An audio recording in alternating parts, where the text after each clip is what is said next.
Hi, I'm Dylan Cox for secondsout.com, and I'm here with American heavyweight Tony Thompson.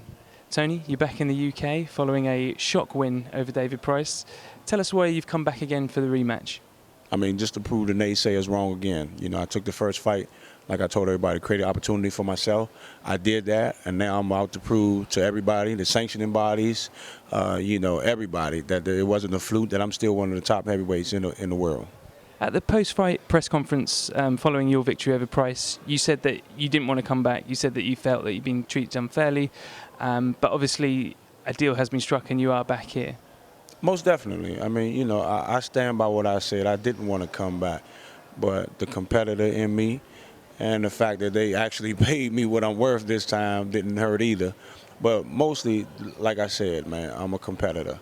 You know, I got into this game to prove, who's the better man that night. And that's what I want to do again. Although it was only a few rounds, did you find anything out about David Price that maybe you didn't know in the preparation to that fight? Did you think, oh, he's a better boxer than I expected him to be? No, I thought he was a great fighter. I honestly did. But everybody has some flaws. And we were able to capitalize on the flaws that we saw. Now, we don't know if David's going to bring the same flaws in, but I know we're going to be a better fighter for the rematch.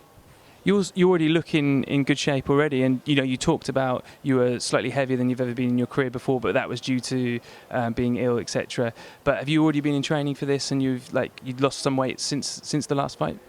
Most definitely. I mean, it's not necessarily that I've lost any weight. I've just gotten better from what was ailing me, So, but I have been training. I've been thinking about this rematch, and I've been wanting to rematch as much as David. So yes, we've been working hard.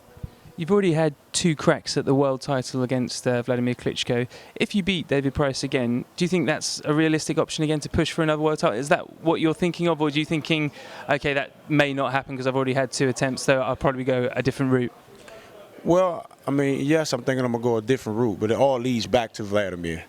All roads lead to Vladimir. Vladimir is the true undisputed heavyweight champion of the world, and that's what I want to be. And yes, it might be unrealistic to think that, but until somebody beats me and proves me wrong, I'm going to keep going for it. Your countryman Deontay Wilder had a very exciting knockout over Audley Harrison at the weekend. Did you A, see that fight, and B, do you think he might be a potential opponent if you overcome Price again? Well, I heard about the fight. I already knew what to expect in the fight, so there's no need to look at it. I know Dante very well. He's a very powerful fighter, very skilled, very fast, and I knew it was going to be a short night for him against Audley.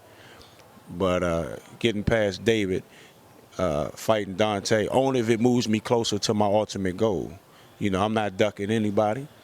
I'm going to fight anybody, but it has to be a step up for me. And you, at the post-fight press conference, you did mention Tyson Fury's name, and you seemed quite adamant that was a fight that you wanted. Did you see his fight with Steve Cunningham over in the States, and how did you rate it?